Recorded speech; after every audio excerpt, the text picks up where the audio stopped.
Hello again, and welcome to episode 2 of Two Mums Talking with Mandy. And in this episode, we thought it would be helpful to talk about friends and family and their reactions, how helpful or unhelpful they have been, and also the how our children have been, the experiences that our children have gone through. So, Mandy, how did you feel? It's almost like the next day, I guess, straight after. I don't know Yeah, how I mean, quickly the family and friends came. they did come. I think they did come quite quick. There's some members of the family anyway. Other members, my family's a bit all over the place. Yeah. So my brother was living in Argentina and he couldn't come. He's afraid of flying. My stepbrother flew straight away from the US, but it was just before COVID, the lockdown. So that was there was all that going on. And Gustavo's family came straight away.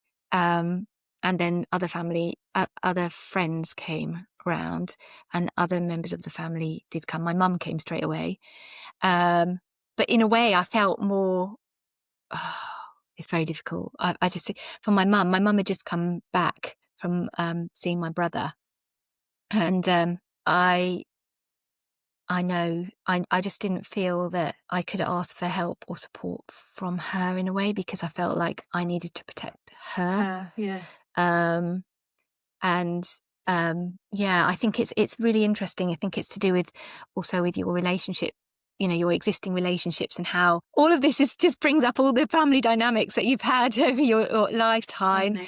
What your place is in the family, if your role is more the support person, and if your role with friends is that, if you're the person that's always the person ringing up and arranging things and stuff like that, and then It's realising you think that doesn't change. Yes, that doesn't change. No. You have to arrange the things, and you almost feel, sometimes I feel like the people are thinking, well, you haven't been in touch. And I'm thinking, but it's your turn to be in touch. You need to be in touch with. This is a horrendous thing, and ignoring it, or you need to come. This is my job.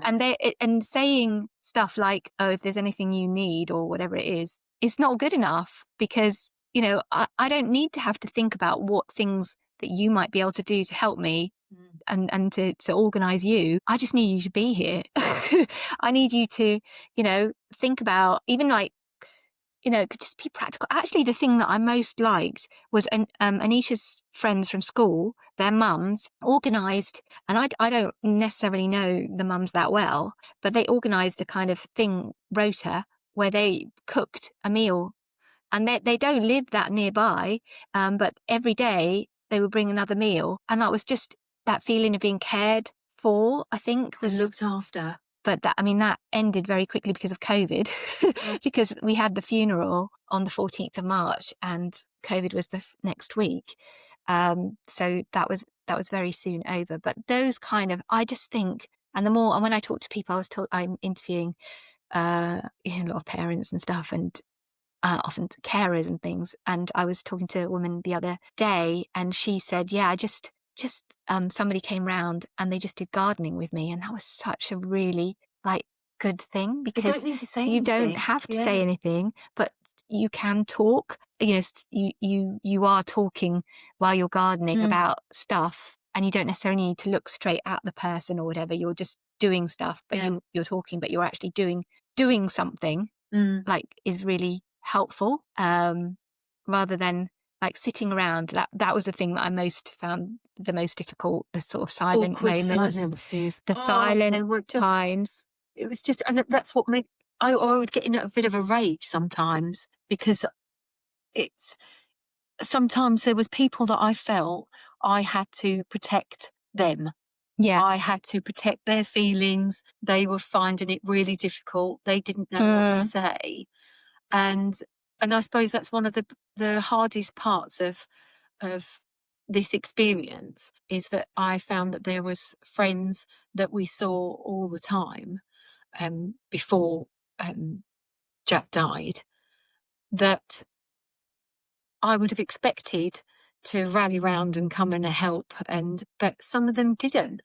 And there was a few who literally took charge, and they were absolutely amazing. Um, they were very protective of people that even that were coming round. So if they felt that they weren't being helpful, it was almost like they were the group that were um, protecting me and ushering these people. Oh, maybe Yvonne's a bit tired, or maybe Simon's a bit tired. Then maybe you come back tomorrow. But then there was also friends that we hadn't seen for such a long time, some that I hadn't seen for years, that all of a sudden came to the forefront and, let's go for a walk, and 'cause we treacle our dog. And I found that quite humbling, actually, that people there's some people that actually do get what you're going through. Yeah.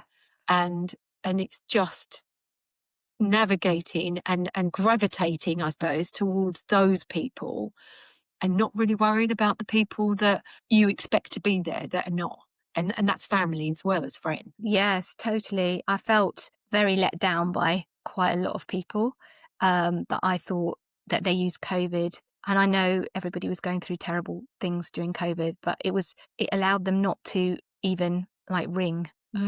Just to check in and just see, how are you? You're having to deal with all of this and COVID, and your kids are at home, having to do homeschooling while they're grieving. And I felt very let down by quite a lot of people that just didn't get in touch. Mm. Like months would go past, like members of my family, and they wouldn't be in touch. And I just felt, yeah, that they didn't handle it very well, and that actually in the immediate aftermath, when I said when family and friends Yeah. came round, I felt like I was the host, and I was also like aware of the friends and of Venetia and that kind of stuff, that I needed to look out for them.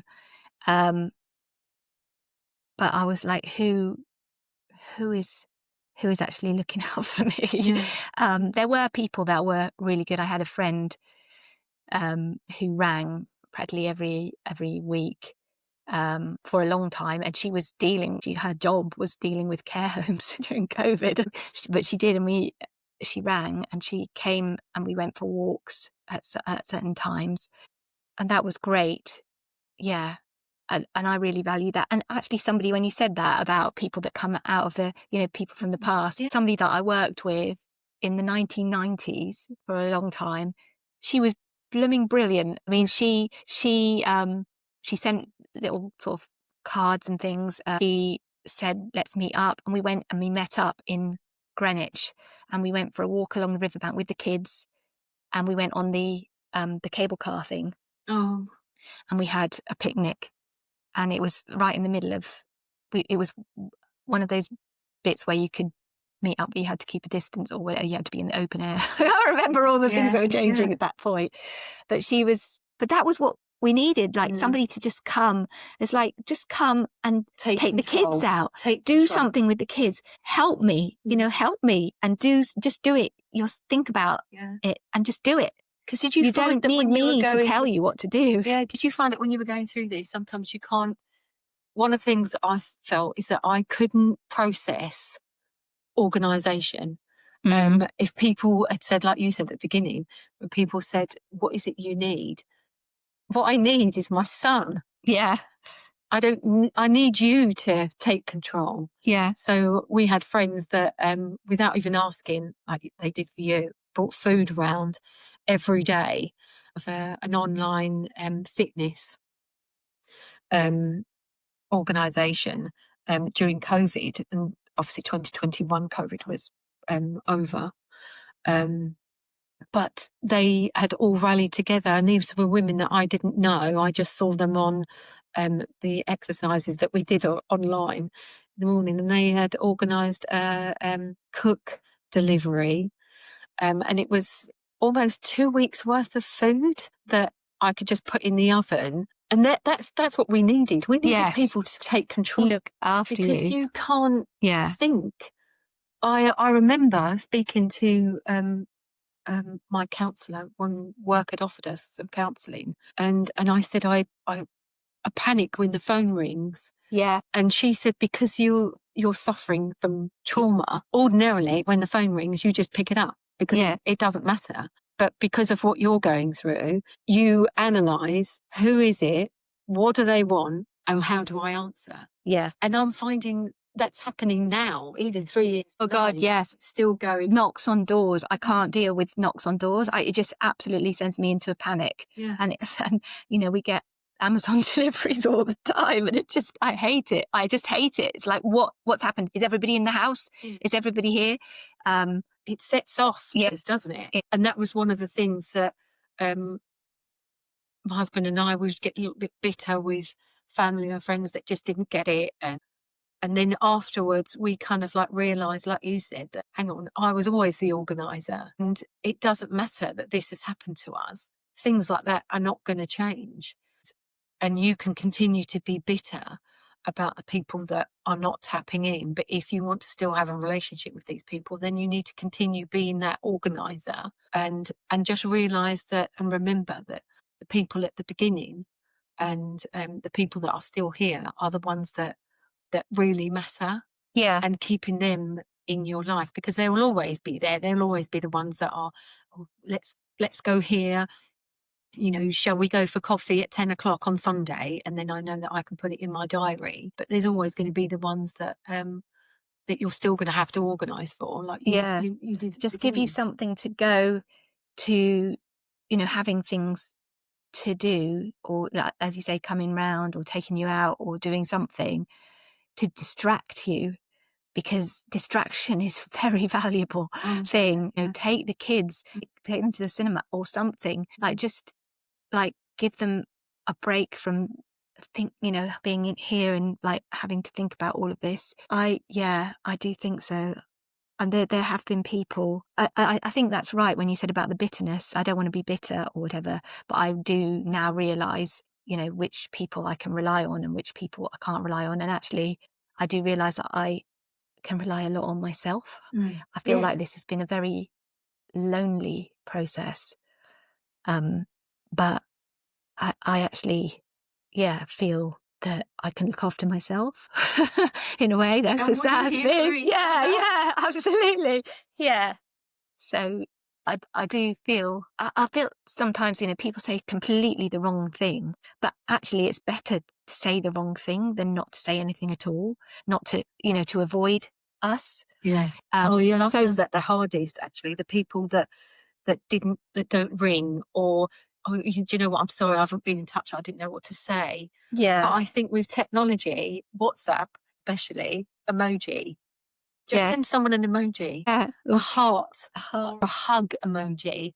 Doesn't have to be any words. If you're struggling to know what to say to people in our circumstance, then just send an emoji. Yeah, yeah, To not send anything. anything, like you say, I just think is the cruelest thing ever. I mean, I think sometimes they say, somebody will say the wrong. I remember um, somebody saying, because I went for a walk with two people, and they both had two children, and they said they were talking about being two children, and they sort of said something about what's it like being a mum of three. And I was just like, Oh, I'm not a mum of three. I'm not a mum of three. I'm always a mum of four. It was like they were cancelling her, like completely. they'd Like already raised they'd her. erased her from any. I'm never going to stop thinking about her. I'm never going to stop being her mum, and I'm never going to be a mum of three. So and if you find that difficult, like if I sign my Christmas cards with Anisha's name, Yeah. then I'm not going doolally. I'm not having, prolonged grief or whatever they call it, that kind of, problematic grief or what have you. I am Like people just say, trying to moving live forward. through this. I am just doing it in the way that I can do it. Yeah. And And that's what I felt that I had to do, was with certain people, with certain family and friends, was I had to think about their feelings and almost give them permission to talk to me, and be sensitive around the things that I spoke about, even to the point where I felt, can I even bring Jack up in the conversation? Because I mm, don't want there to be an atmosphere. But there shouldn't be an atmosphere, because, like you say, Jack's my son. Yeah, I want to talk about him all the time. He was absolutely. so amazing. He was such a beautiful soul. Mm, And to not talk about him because you feel that some people find it a bit awkward, I find that really quite harsh and sad because yeah, I 'cause remember saying to people that when it comes to Christmas cards and birthday cards, I will always put Jack's name in it. I always sign Jack's name with Nadia, and I put a little love heart over Jack's name. And I said I will always put Jack in a card until I Nadia is not in a card, which I guess would be a natural process when the children move out, yeah. because then the Christmas cards and birthday cards would just come from me and Simon. Mm. But while I'm putting Nadia, putting her name in a card, I felt like I had to tell people, friends and family, I'm going to put Jack's name in there so that they're not shocked. But why would they? Why should they feel shocked? Yeah, because they send a card and it says it doesn't have her name When it doesn't or have your yeah, I name in don't it, like I that. just don't like it at all. Yeah. I think it is it's so difficult. But I even like close members of my family, very close, uh, I try like I want to talk about Anisha, so I'll just throw in Yeah. it, oh, and Anisha did this when she was blah, or Anisha did whatever. And they just don't pick up on it because they just, and I said to another member of the family, oh, this person doesn't pick up on any of this. They don't talk. And they said, oh, it's probably because, they don't know what to say. And they feel awkward. And I said, well, it's that's all about them, isn't it? It's not really about us. It's them. They find it difficult. But imagine us having to live with it. And then they said that because that particular member of the family was going through something very tricky in their personal life. I said, well, they're very caught up with all of that, and that's a very present thing. And I was just like, wow, you saying to me that this is not a present thing. I mean, this Mm. was a few years after Anisha died, but still, I mean, this is never going to end. No. This is never going to be a not present thing. No, exactly. And I just, I don't want to be bitter. I don't want to get angry all the time. And so I will choose. It's not that I won't see certain people, but I have to limit Yeah. sometimes the people that I Keep some don't people find at a distance. helpful. Yeah. And keep the ones that do want to come on this journey with you, keep them close. Yeah. Um, and I suppose one of the biggest things that I felt was really helpful is I've always had a calendar in my kitchen. Um, I don't like using technology too much. And so to have things booked in, Yes. something not necessarily, I suppose it's looking forward to, but things to look forward to Yes. I on thought the that was so calendar important. was really important. Distractions, things, even like we went in that first summer, we went um, to France. I think it was in between the COVID break thing, but we went to France. It was very difficult, but it was something to get away from the normal, regular stuff. Just having something, having regular things. That's what I've thought. Just you need that. You need some kind of routine. And what I felt was, I appreciated when people took control and said, what you doing on Sunday, if you're free, let's go out for lunch or let's go for a walk. But they took control, and I put it on my calendar, and I knew what was happening.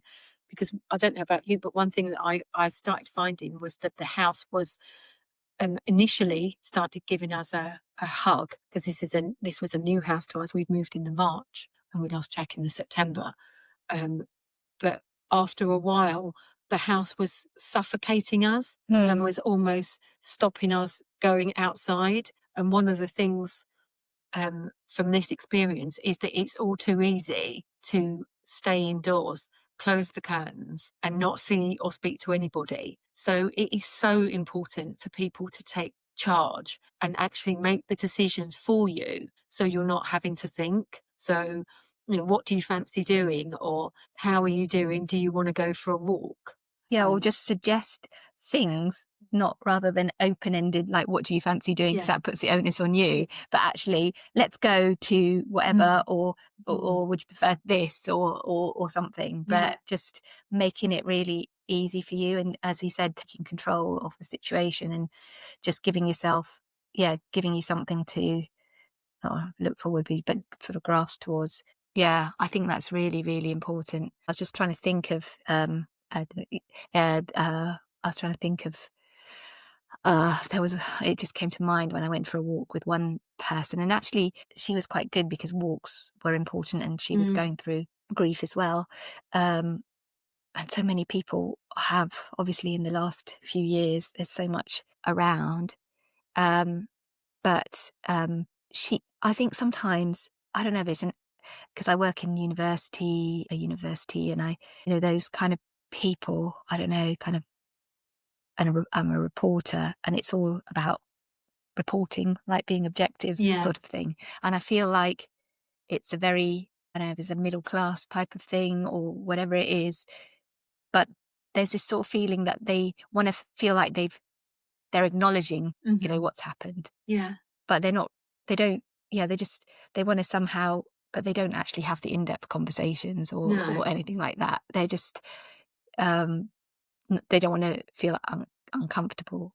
So they'll acknowledge it, but they don't really want to have a big conversation. Anyway, I had this conversation with this person, and it was about the guy who killed Anisha, and he didn't turn up, and he refused twice to come to court to be sentenced, and the judge took it the second time as a sign of lack of remorse, and every single thing he's done, he did. I mean, was basically all about him and getting him the lowest possible sentence, the lowest whatever, and no particular uh, care for us at all. And even in the defense statement, almost trying to blame Anisha. In fact, they took that out because I raised that, because they were trying to say, he was trying to say that Anisha had been to the pub that night, and that her alcohol levels were, she might have been, not safe to drive.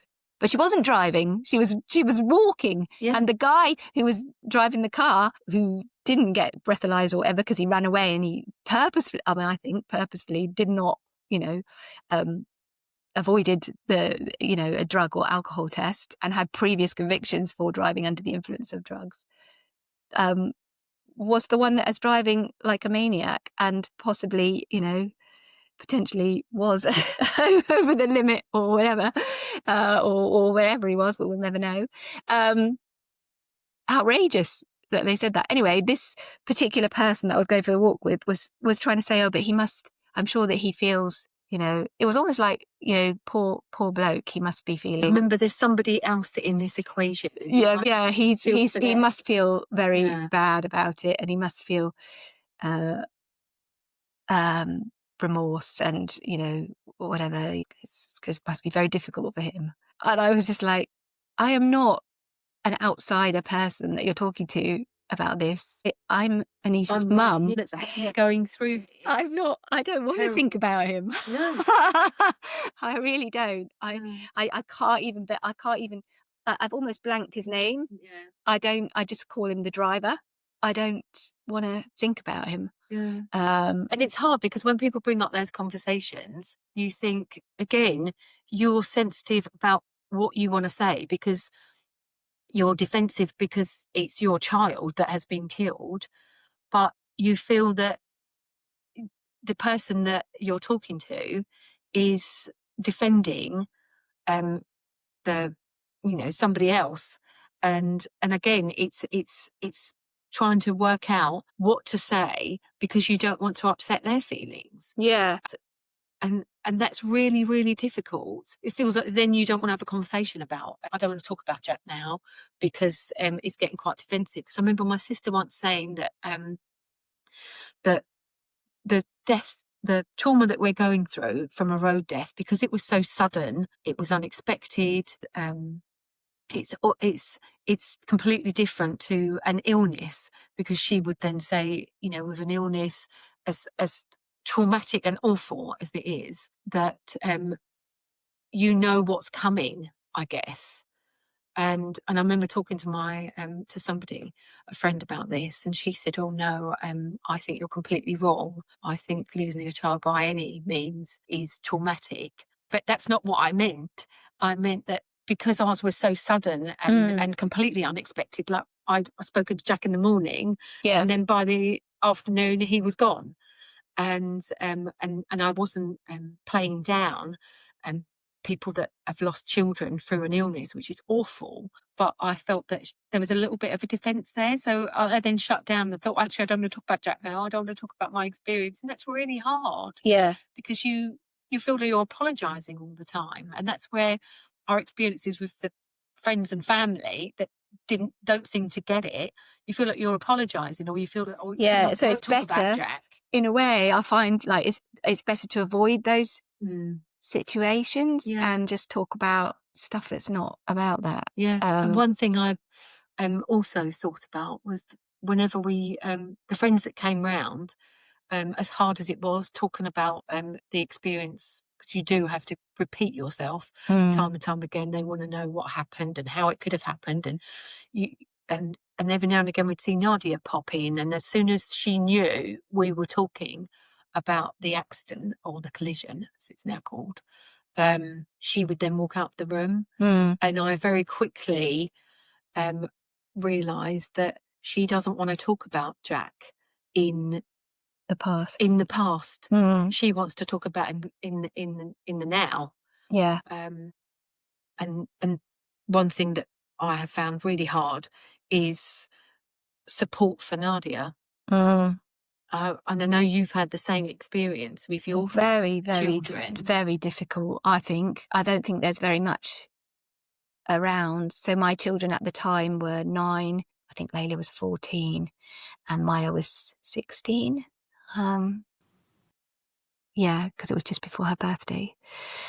Yeah, and she was due to go on an exchange with the school, and she was absolutely determined that she would go on this exchange. And it was COVID was happening. Anisha had died, and because Anisha had been on this exchange, and she was like, I want to go. Nisha Yeah, said it was so good. And it was almost like it was denial. It was yeah, complete denial that anything had happened, yeah. anything had changed. I will go on this exchange and I will come back, That's and what I'm meant Anisha to will do. still This be is here. normal. Yeah, this won't have happened. I'll go and I'll come back and it won't have happened.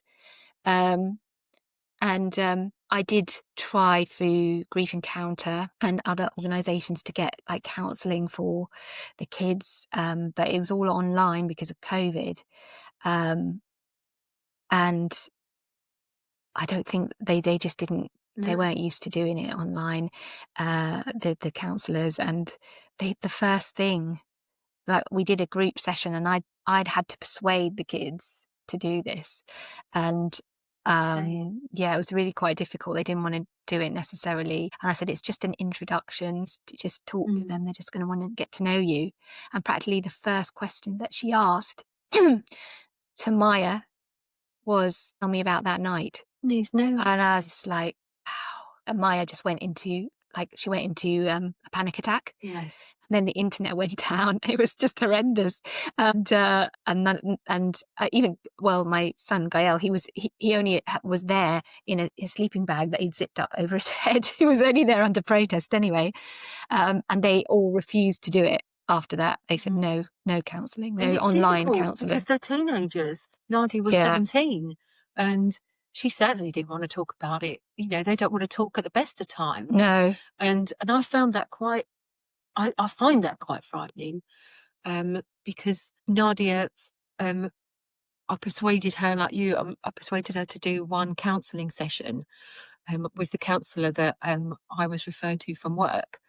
And she did say that she found it really, really helpful. And she didn't really talk about what she said, but she did say it was helpful. But trying to get her, and I thought she might continue, but trying to get her to to have another session again, it was really hard because I think they're just in denial.